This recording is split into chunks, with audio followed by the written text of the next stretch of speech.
আমার নাম হচ্ছে জাহিদ। আমি শাকিব খানের অনেক বড় ফ্রেন্ড, মন থেকে শাকিব খানকে ভালোবাসি। আর মিষ্টি জান্নাত নামে যে মেয়েটা এই কথাগুলো বলছে, আমার মনে হয় ওই মেয়েটা শাকিব খানের পায়ের যোগ্যতা না। শাকিব খানের নামটা ব্যবহার করে সে আলোচনায় থাকার জন্য, ভাইরাল হওয়ার জন্য এই কথাটা ওই মিষ্টি জান্নাত বলছে। আমি মনে করি ও তো শাকিব খানের পায়ের যোগ্যতা না। শাকিব খানের ওয়াইফ কীভাবে হবে, স্ত্রী কী? অ্যাকচুয়ালি আমি প্রথমে বলে দিয়েছি যে মিষ্টি জান্নাত শাকিব খানের বউ হওয়ার তো যোগ্যতা প্রশ্নে ওঠে না। ও তো শাকিব খানের পায়ের যোগ্যতা না, সে শাকিব খানের ওয়াইফ কীভাবে হয়? সে এটা বলছে কেন? ভাইরাল হওয়ার জন্য, আলোচনায় আসার জন্য, যাতে তাকে মানুষ চিনে জানে।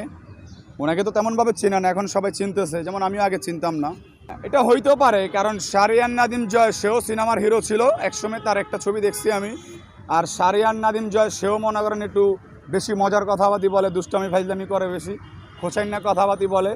তো শাহরিয়ার নাদিম জয় মিষ্টি জান্নাতের সাথে ওদের গুড রিলেশন থাকতে পারে, এটা হইতে পারে। একজনে যদি একজনকে ভালোবাসে, লাভ করে, চুমা তো এটা খাইতে, এটা সোশ্যাল মিডিয়া ছড়াই দিতে পারে পরিচয় হওয়ার জন্য, জনপ্রিয়তা লাভ করার জন্য।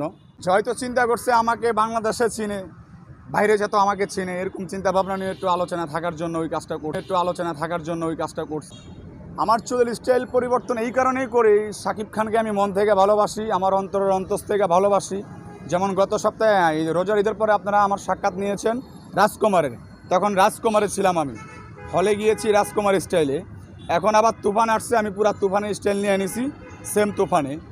তো শাকিব খানকে আমি ভালোবাসি, তার সিনেমা ভালোবাসি, বাংলা সিনেমা ভালোবাসি, শাকিব খানকে দিয়ে যারা ছবি তৈরি করে তাদেরকে ভালোবাসি। আর আমি মনে করি বাংলাদেশে আমাকে দিয়ে সম্ভব শাকিব খানের লুকটা মাসকে মাস চেঞ্জ করা। গত মাসে রাজকুমার দিলাম, এখন দিয়ে দিলাম তুফান, আবার সামনে আসতেছে আগুন দিয়ে দেব। এই যে দেখেন, এগুলো আমার বাস্তবে চুল, এগুলো আলগা চুল না। তো আমি মনে করি আমাকে দিয়ে সম্ভব শাকিব খানের লুক নেওয়া।